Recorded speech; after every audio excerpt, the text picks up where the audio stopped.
उपाध्यक्ष महोदय, दूसरी बात मैं संचार विभाग के संबंध में कहना चाहता हूँ। अभी मैं देहात गया हुआ था। आपको सुनकर आश्चर्य होगा कि देहात में डाकघर में कहीं पर लिफाफा नहीं है और कहीं पर पोस्ट कार्ड नहीं है। हमने कई मील की दूरी पर 3 डाकघरों में पता किया तो मालूम हुआ कि तीनों में कहीं लिफाफा नहीं है तो कहीं पोस्ट कार्ड नहीं है। और आप मांग कर रहे हैं कि हमें इतना पैसा चाहिए, तो इतना पैसा आपको किस आधार पर दिया जाए। दूसरी बात मैं कहना चाहता हूँ कि आपने मांग में कहा है कि शिक्षा मंत्रालय को एशियाई खेल के नाम पर पैसा दीजिए। उन दिनों इसके संबंध में इसी सदन में माननीय सदस्य ने बतलाया था, फिर भी आप इस संबंध में पैसा मांगते हैं। मैंने आपसे शिक्षा मंत्रालय के संबंध में एक प्रश्न पूछा था कि जो अशिक्षित लोग हैं, जो आपकी शिक्षा प्रणाली है, जिसके कारण से बेरोजगार पैदा होते हैं,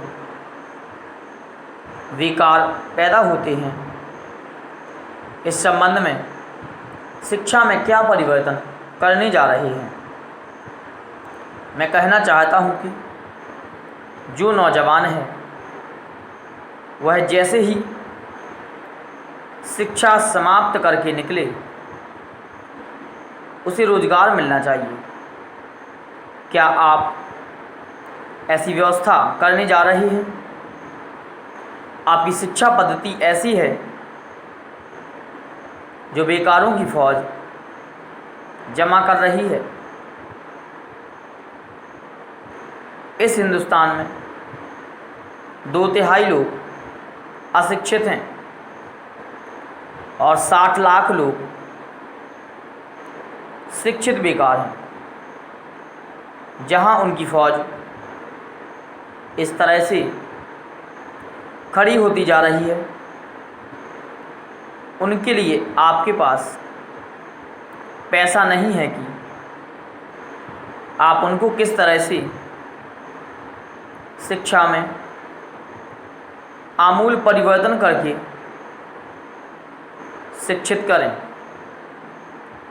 आपके पास पैसा तो है, परंतु एशियाई खेल के नाम पर है। इसलिए हमारी पार्टी और हम लोगों ने इसका कड़ा विरोध किया है और अभी भी मैं विरोध करता हूं कि आप जितना पैसा मांग रहे हैं, इस पैसे को आप लोगों को शिक्षा देने में खर्च करें। शिक्षा ऐसी हो कि उसका भविष्य निश्चित हो सके, उसका भविष्य जो अंधकार में है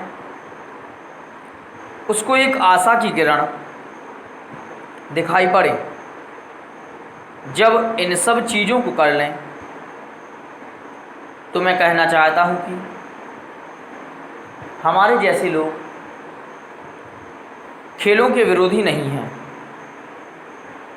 हमें आवश्यक वस्तुएं और इसके साथ ही